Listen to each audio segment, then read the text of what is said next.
button. It is time to start. We're going to talk about nerd talk. Nerds talk about literally everything under the sun. And if there isn't something that they can't think of talking about, well, they'll make something up. All right, sound check is good. All right, so if you haven't, no. We're talking about managing off-topic discussions today. But if you're rewatching this live stream, you will find the start time down in the description. And if you haven't watched my live streams before, then normally I do my presentation first. And once I've done my presentation, I will respond to your comments, your feedback, and your questions. That means I would suggest chucking things in fairly quickly, just in case when I get to the end of my presentation, there's no feedback or comments to respond to, and then I decide to end the live stream. Just a warning. Okay, so I'm going to get straight into this because I'm tired. Truthfully, I'm tired. Okay, let us start, shall we?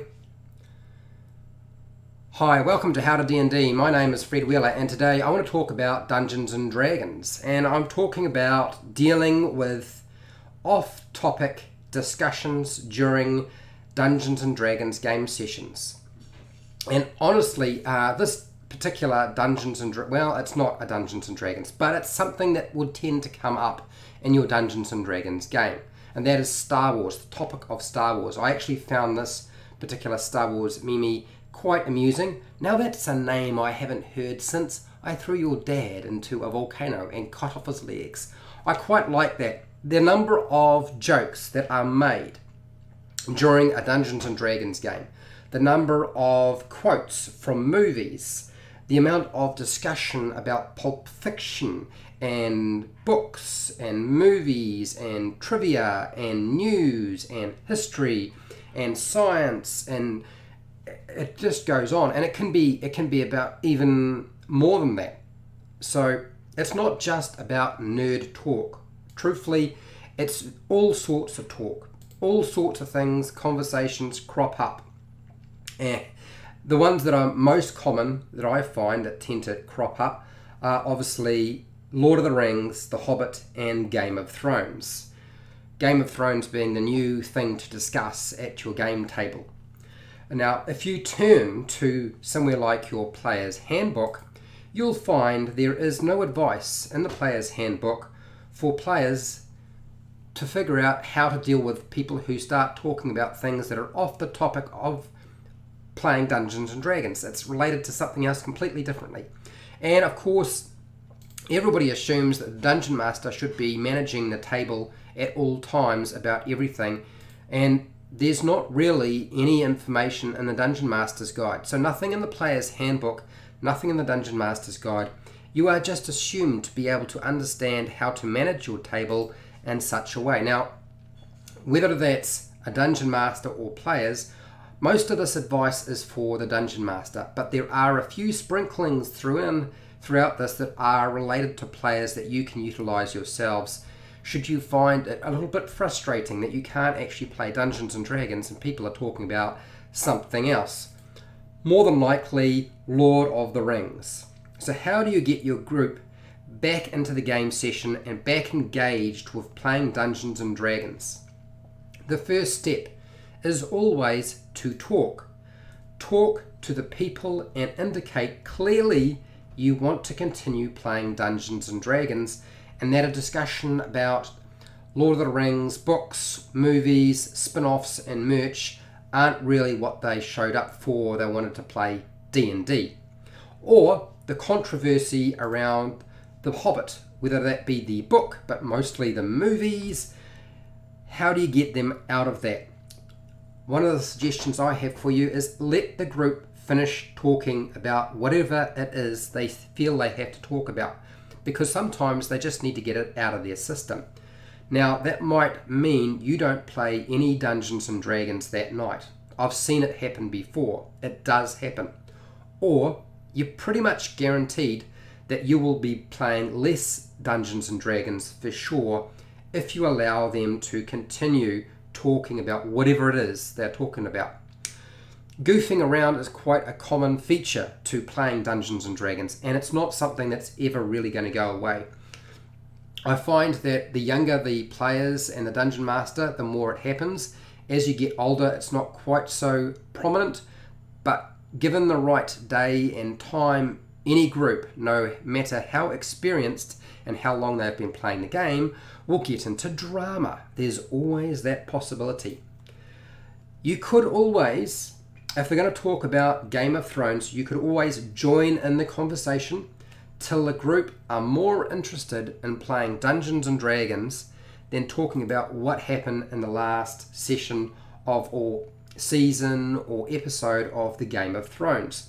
I know that the Game of Thrones is riveting material, but if you just wait them out and just join in the conversation, sometimes that's just one way of dealing with it. It might not necessarily be the one you want, but I'm giving you a whole bunch of options for today. What about, why don't you just run a really crazy session of Dungeons and Dragons? Just take the top off your head and just go bananas. Make the game crazy, fantastic, so that people find playing the game far more interesting and entertaining than the jokes, puns, pulp culture and movie quotes that people come up with during the middle of your game session. Make it more interesting, they'll be more engaged, and you won't have to worry about the off-topic discussions that take place. They won't go away completely, but they will probably diminish a little bit. Star Wars is one of those things that, I mean, how many times has somebody started quoting particular phrases from Star Wars? It's very, very simple, that everybody has probably watched the same thing over and over again, and it's like a competition. I've seen it happen at my table. So just waiting the group out and say to them, look, let me know when you're ready to play. Now, that might sound like a bad thing, but sometimes that's all you can do is just say, look, I'm just going to wait you out. Let me know when you're ready to play. And leave the table and go and do something else. Go and have a snack, have a drink, use the toilet. I don't know, strike up a conversation with somebody in the house who isn't playing Dungeons and Dragons. Go and do something else. Star Trek. The discussions about the old Star Trek, the new Star Trek, the various Star Treks, and there are so many, and of course the lack of a new Star Trek movie, apparently, that will pop up in your conversations at the table at some point for sure. So this is what I would suggest a Dungeon Master do if you really found all the rest didn't work for you. Pick up a heavy book and drop it on the table and make a big loud noise to get everybody's attention. Once that's happened, if people actually stop talking, it's worked. If they keep talking, the book dropping on the table didn't work. But once you get their attention, then you just move in. Make sure whatever you do it quickly. Don't muck around. Don't spend a whole lot of time monologuing any dialogue. Just get the flow of the game moving again. Make something happen. Now, when it comes to making things happen, I would suggest that one of the best ways of making things happen is to just go with combat. While they're trying to discuss about whether PlayStation 4 or Xbox One or computers are better for playing video games on, just lay out a map on the table. If you use maps, just lay it out, draw it up, don't say a thing, pull out some miniatures or tokens or pawns or whatever you use if you use that sort of thing. Obviously this only works if you use maps and miniatures really, or tokens and pawns, and just lay out a combat. Don't say a thing. They'll cotton on that something's up, and then they'll start asking questions. I've found this worked quite well for me, more than a few times, and then they start asking questions. This is why you don't explain what you're doing, because they'll just talk over the top of you. Just lay it out. When they start asking questions, now you know that you've got at least one person's attention. Once you've got that person's attention, it's going to be easier to get control of the rest of the table. That is my suggestion to you. I honestly think you'll find that that can be really, really effective. And part of the reason and problem that there are off-topic discussions at the game table is because quite often a D&D group or Dungeons and Dragons group don't do anything but play Dungeons and Dragons. So do other things other than playing Dungeons and Dragons with them on a different night. And if you can't do that because you don't have time, there's bound to be a night when there just isn't enough people to go and play Dungeons and Dragons. So get together, go to a cafe, have a chat, go and see a movie, go and have a barbecue, whatever it is. Go do something else that doesn't involve Dungeons and Dragons, so you get an opportunity to have a discussion and release all of that stuff that they want to talk about. Because one of the things you'll find that, particularly with nerdy culture and pop culture, as soon as you get enough people in the same room and anybody realizes that they have similar interests, that they can actually talk about these things and they're not going to be ridiculed or just ignored, they get quite excited. And so of course they want to talk about that sort of stuff. So if you want to get them and capture them in some way, my suggestion is go with get them involved in something else other than Dungeons and Dragons. It works quite effectively, and you'll build your relationship and friendship and make it a lot stronger than it was before. Also, try to set aside some time so people can just talk nerdy stuff or small talk, or talk about the last episode of The Big Bang Theory, or the lack of The Big Bang Theory when it's going to end, since there's only one more episode to go. Last off are the last two resorts that I have for you, that I would suggest you use only as a last resort rather than consider it the only way to do anything. Last resort stuff. Now we're getting really serious. You've tried to be calm and sensible and mature about everything. Now we're going to start dealing with things in a little slightly different manner, and that is pack up your gear and just go home. If you're the dungeon master, even if you're a player, just pack up your gear and go home. And make it clear to people, look, that you were here at the table not to talk about all this other stuff, that you were here to play Dungeons and Dragons, and just leave and come back next week and try again. Or, if you must, don't come back at all, which means you either join another group or you decide not to go and do something else with your time. Look, that's probably the most extreme case, packing up your gear and leaving and that's it, and never coming back to the table is a bit extreme. But packing up your table and just flagging it for that week, you might have spent a lot of time traveling to the location. It's, you've kind of wasted part of your night. Well, you're going to waste a lot more of your night if you sit around listening to them talk about stuff you didn't want to listen to in the first place. So go, pack up, go and do something else. It is very tempting, as Mr. T has suggested here, shut up, fool. Look, it's very tempting to just yell, shut up. But look, if it doesn't work, if it works, great. But if it doesn't work, you're still not going to get to play Dungeons and Dragons, and you've lost your cool, and you are the one that now appears to be quite immature because you've lost your temper. Now, I can tell you right now, saying shut up sometimes works, and sometimes it doesn't. And it doesn't really work very well with people you don't know very well.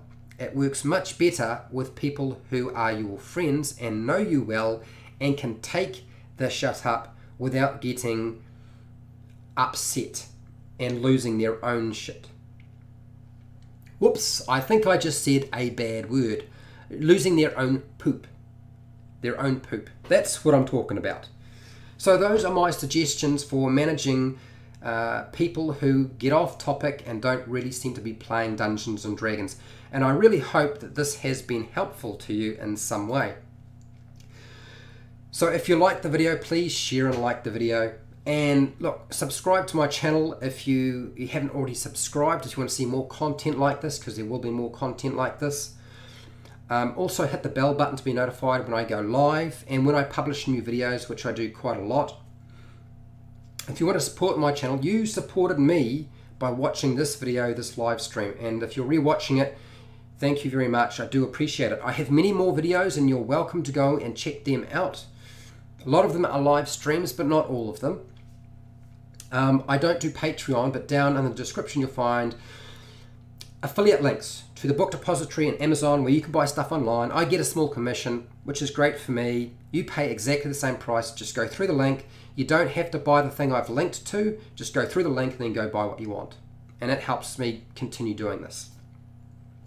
And look, if you have any questions, start typing frantically in the chat box for the live stream so that I can get to you.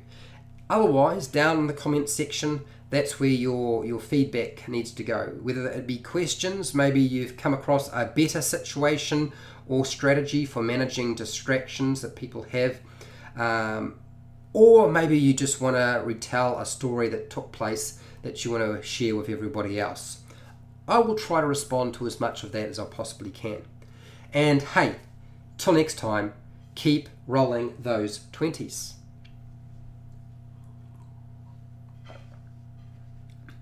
All right, bear with me. I'm just switching over to the face cam. Yeah. All right. Am I in the middle? I don't know. I feel a little bit lopsided. Matthew, I have seen your comment. I have seen it. I will respond. I promise. So, Matthew, what have you got here? Matthew Nope. I'm not home yet, Fred. Can you start again? Can I start?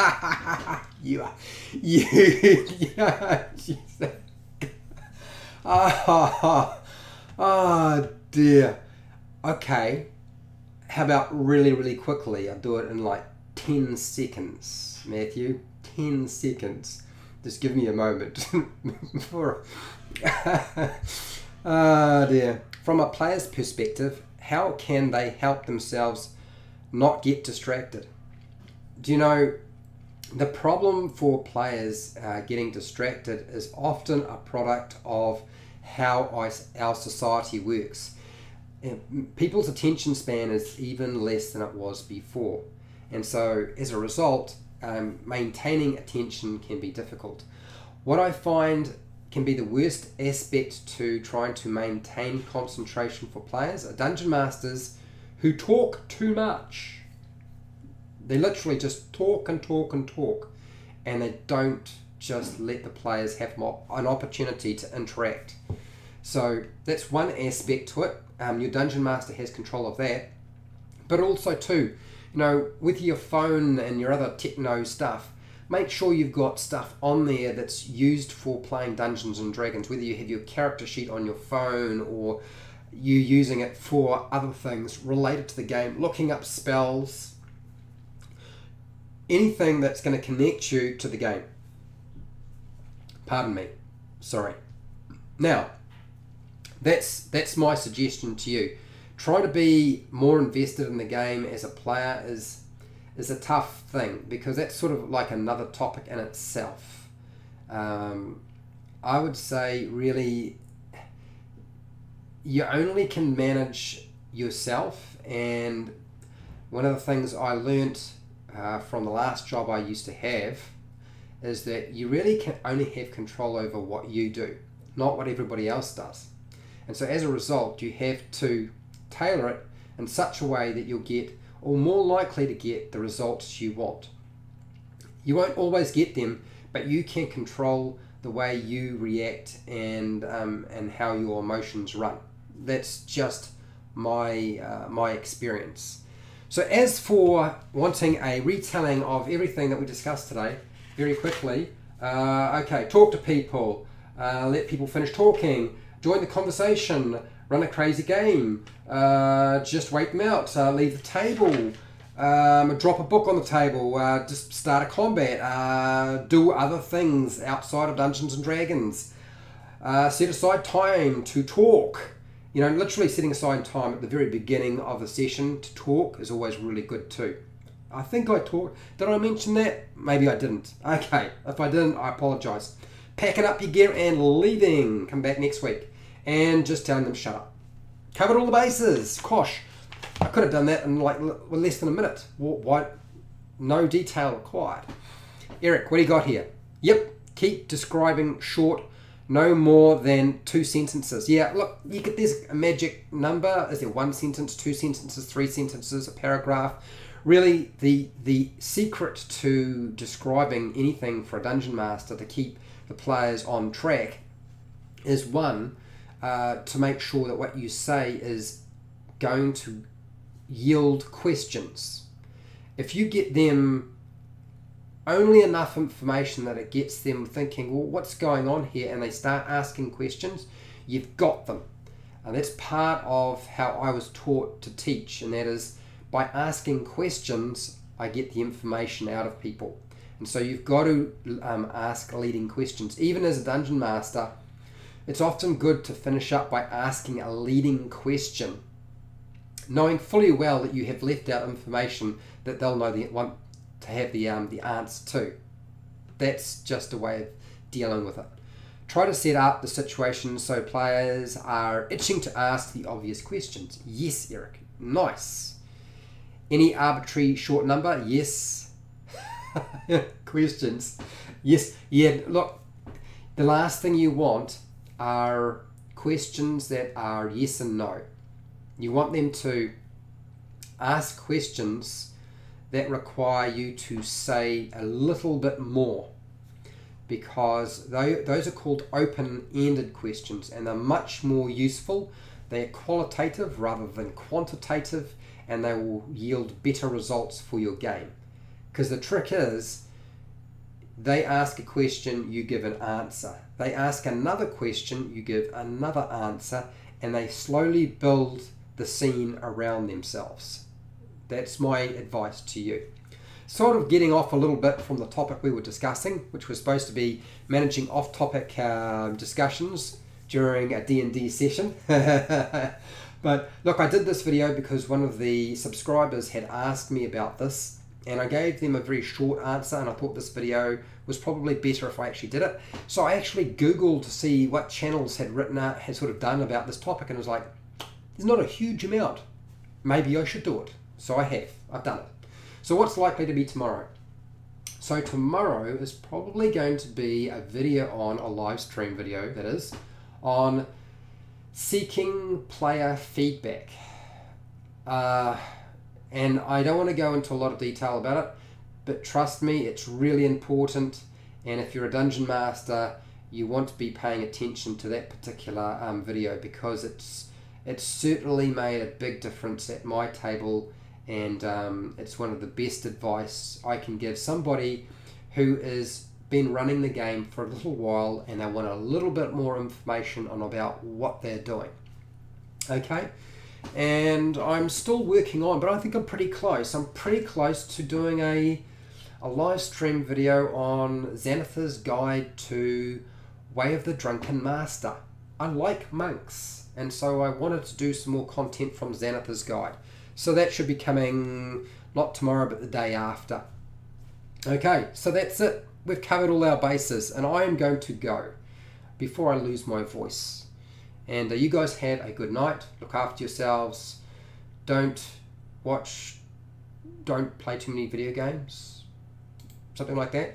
All right, I'll see you later.